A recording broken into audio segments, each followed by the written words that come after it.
Baik, Assalamualaikum warahmatullahi wabarakatuh. Selamat datang di channel YouTube Ilham Maulana.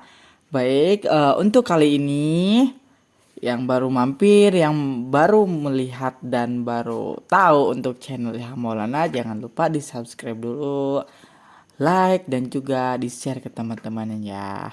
Untuk kali ini saya akan menjelaskan tentang materi proses perumusan Pancasila yang ada di kelas 4 semester 1, yaitu pada bab 1. Ya, apa sih perumusan Pancasila itu dan gimana sih? Mari kita ya pelajari bareng-bareng ya anak-anak. Oke. Nah, ini udah tahu ada gambar apa di sini? Iya, betul sekali. Ini adalah gambar Pancasila. Dalam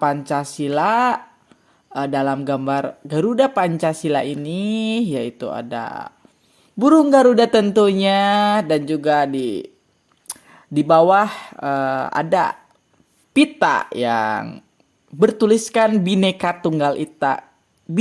Tunggal Ika, yang artinya itu berbeda-beda tetapi satu jua. Lalu ada juga tameng yang ada uh, menandakan bahwa di dalamnya itu ada, yang pertama ada bintang yang berwarna emas, ada rantai pohon beringin, ada juga kepala banteng, dan yang terakhir ada padi dan kapas. Dalam Pancasila ini yaitu yang pertama ketuhanan yang Maha Esa, yang kedua kemanusiaan yang adil dan beradab, yang ketiga persatuan Indonesia, yang keempat kerakyatan yang dipimpin oleh hikmah kebijaksanaan dalam permusyawaratan perwakilan. Yang kelima, keadilan sosial bagi seluruh rakyat Indonesia. Ya, semuanya adik-adik pasti sudah paham dan sudah tahu Pancasila ini karena setiap hari Senin, ya, dalam upacara pembina upacara selalu membacakan dan diucap ulang oleh peserta didik atau oleh adik-adik semua ya. Oke, kita lanjut. Nah, di sini karena di bab 1 ini untuk di kelas 4 pada kurikulum Merdeka ini kita akan membahas tentang perumusan Pancasila. Ada yang tahu apa sih dan bagaimana sih perumusan Pancasila? Oh, belum tahu ya. Oke, kalau misalkan belum tahu, kita bahas. Nah, di sini siapa siapa sih yang merumuskan Pancasila? Ada yang tahu? Belum ya, belum tahu karena belum diajarkan ya. Nah, sekarang kita simak bareng-bareng dan kita pelajari bersama Bapak ya. Oke. Nah, untuk Pancasila adalah dasar negara Indonesia yang dirumuskan sebelum Indonesia memproklamasikan kemerdekaannya.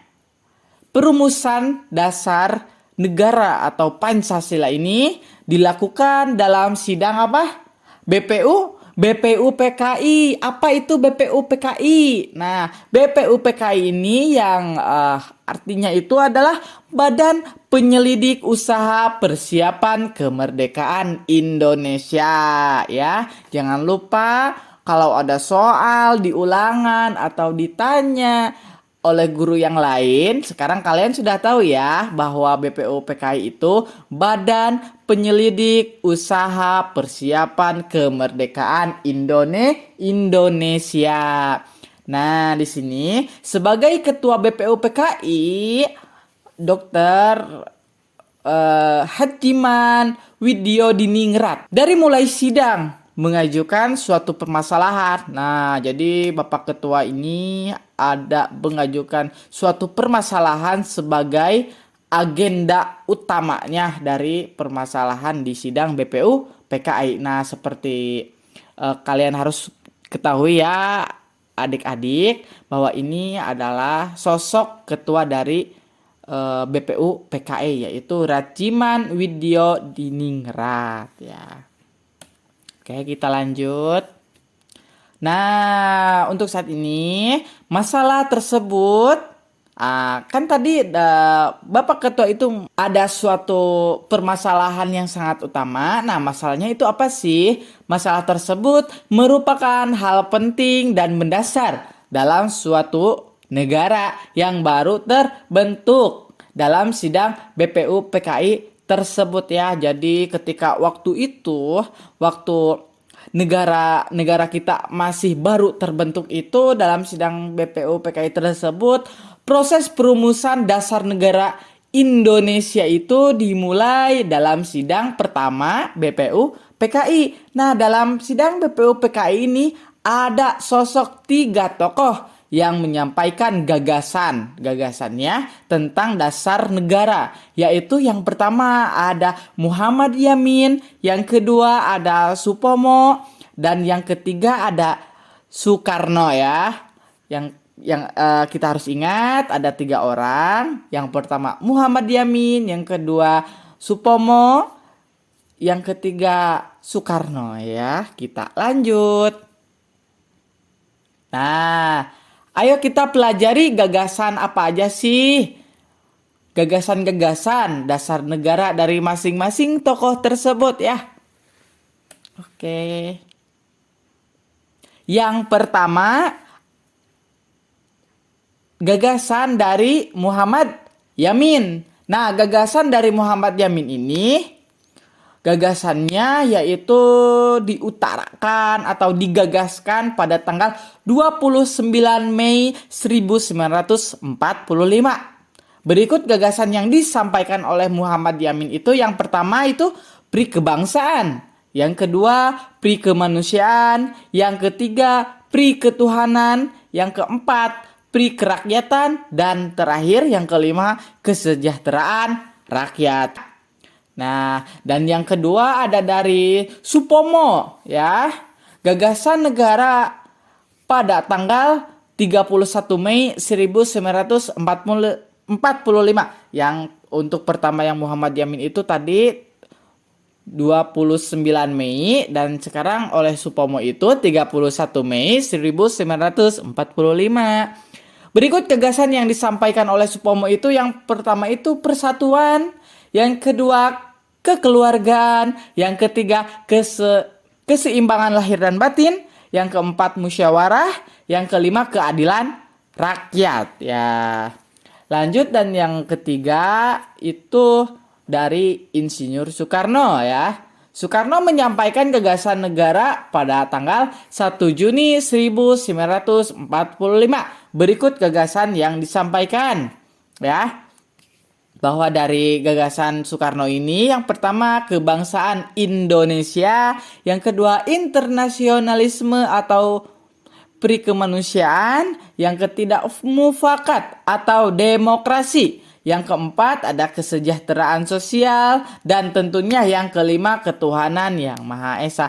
Jangan lupa dari gagasan yang pertama dari Muhammad Yamin itu tanggal 29 Mei tahun 45, dari Supomo 31 Mei 1945, dan untuk dari Insinyur Soekarno Insinyur Soekarno itu 1 Juni 1945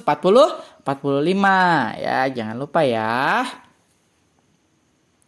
Baik, nah di sini Insinyur Soekarno mengatakan bahwa saran dari salah seorang ahli bahasa 5 asas ya, yang tadi sudah digagaskan, ketiganya itu diusulkan agar diberi nama Pancasila. Nah ya, jadi harus adanya bahwa harus diberi nama Pancasila sebagai dasar negara itu. Nah, pada sidang BPU PKI, istilah Pancasila sebagai dasar negara tersebut diterima oleh sidang secara penuh. Jadi ketika sidang BPU PKI itu, bahwa istilah Pancasila itu semuanya sepakat dan setuju ya. Setuju semuanya. Nah, setelah adanya sidang dan setelah gagasan-gagasan itu menjadi harus ada namanya, ada istilahnya Pancasila. Nah, setelah itu dibentuknya Panitia 9 yang bertugas mengolah usulan mengenai gagasan dasar negara Republik Indonesia.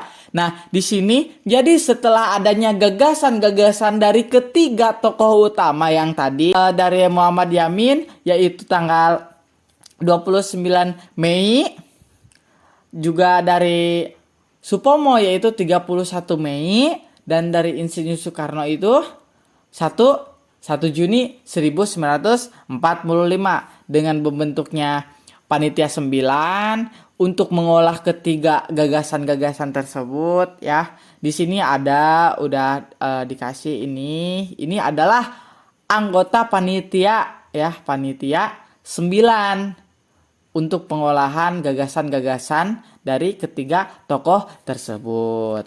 Baik, kita lanjut. Nah, Panitia 9 kemudian menghasilkan Rancangan Dasar Negara Indonesia Merdeka yang disebut dengan Piagam Jakarta. Nah, jadi dari hasil dari Panitia 9 ini menghasilkan yang namanya Piagam Jakarta. Berikut rancangan dasar negara dalam Piagam Jakarta itu apa sih? Nah, ada 5 ya. Yang pertama itu ketuhanan dengan kewajiban menjalankan syariat Islam bagi para pemeluknya. Yang kedua, kemanusiaan yang adil dan beradab. Yang ketiga, persatuan Indonesia. Yang keempat, kerakyatan yang dipimpin oleh hikmat kebijaksanaan dalam permusyawaratan perwakilan. Yang kelima, keadilan sosial bagi seluruh rakyat Indonesia. Nah, di sini untuk rancangan dasar negara tersebut diterima ya, dari mulai tadi harusnya ada istilah yaitu namanya Pancasila, terbentuk setelah sidang BPUPKI itu terbentuknya Panitia 9, terjadinya hasilnya itu dari Panitia 9 adanya Piagam Jakarta yang ada 5 poin dari ketiga gagasan itu dirancang, diolah menjadi Piagam Jakarta. Di sini ya, rancangan dasar negara tersebut diterima lalu dimatangkan ya, lalu direvisi atau dimatangkan dengan mengubah bunyi rancangan nomor 1 tadi apa dalam Piagam Jakarta itu. Nomor 1 itu ketuhanan dengan kewajiban menjalankan syariat Islam bagi para pemeluknya ya. Di sini diubah pada poin yang pertama, dari poin pertama itu menjadi ketuhanan yang Maha Esa. Ketuhanan yang Maha Esa ini bisa diterima oleh semuanya, seperti itu. Nah, itu tadi perumusan Pancasila. Sekarang kita menjadi paham ya. Jadi sidang BPUPKI perumusan Pancasila itu dan dirancangnya itu sebelum proklamasi kemerdekaan ya. Dari tadi ketua, sekarang kalian sudah mengetahui siapa itu ketua BPUPKI, tokoh utama dari sidang BPUPKI, kenapa adanya Panitia 9, dari ke-9 panitia itu menghasilkan Piagam Jakarta, lalu dirancang ulang oleh Panitia 9 itu dan menghasilkan dasar negara yang benar-benar matang dan bisa diterima oleh seluruh rakyat Indonesia ya. Nah, setelah itu adalah proklamasi. Proklamasi itu dibacakan oleh Insinyur Soekarno pada pukul 10 ya. Tepatnya pada tanggal 17 Agustus 1945. Nah, proklamasi ini yaitu kami bangsa Indonesia dengan ini menyatakan kemerdekaan Indonesia. Hal-hal yang mengenai pemindahan kekuasaan dan lain-lain diselenggarakan dengan secara seksama dan dalam tempo yang sesingkat-singkatnya. Jakarta, 17 Agustus 1945. Soekarno-Hatta, ya. Oke, terima kasih. Alhamdulillah dalam materi perancangan perumusan Pancasila ini kita sudah disampaikan, ya, alhamdulillah. Dan juga ini bisa ada beberapa soal untuk disampaikan kepada peserta didik kelas 4, ya, atau siswa-siswi kelas 4 untuk evaluasi apa yang telah disimak, apa yang telah dipelajari, ya. Untuk pertanyaan yang pertama ada apa itu BPUPKI? Yang kedua, siapakah tokoh utama pada sidang BPUPKI? Yang ketiga, ada sidang BPUPKI diketuai oleh siapa? Yang keempat, sebutkan gagasan yang disampaikan pada tanggal 1 Juni 1945. Yang kelima, tuliskan rancangan dasar negara pada Piagam Jakarta. Ini bisa direalisasikan atau diaplikasikan, diberikan kepada peserta didik kelas 4, ya. Terima kasih. Baik, terima kasih.